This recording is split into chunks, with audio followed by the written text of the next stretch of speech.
আল জাজিরার একটা ছবি, সেনাবাহিনীর সদস্যরা অটোমেটিক রাইফেল নিয়ে শুয়ে পড়লেন লাইন দিয়ে, তাদের 20 গজ দূরে নিরস্ত্র সাধারণ মানুষ, আমরা, আমার দেশের জনগণ, তাদের দিকে সেমের অটোমেটিক রাইফেল থেকে গুলি চলল। এই দৃশ্য দেখার পরে আসলে বাসায় বসে থাকার কারো কোনো সুযোগ নেই। আমাদের যার যার অবস্থান থেকে প্রতিবাদ করতে হবে, এবং একজন আইনজীবী হিসেবে সেই কাজটি করার জন্য আজকে আমরা আদালতে এসেছি।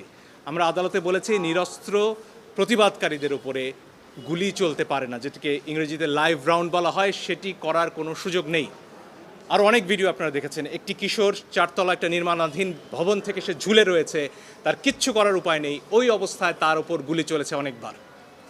আপনারা দেখেছেন রিয়া গোপ তার বাবার কোলে গুলিবিদ্ধ হয়েছে, আরেক শিশু সে তার চোখ দিয়ে গুলি ঢুকেছে, মাথার পেছন দিক দিয়ে বেরিয়ে গেছে। জিজ্ঞেস করুন সে কোথায় ছিল? তার বাসায়, ঘরের ভেতর, জানালা দিয়ে বাইরে তাকিয়েছিল, এই তার অপরাধ।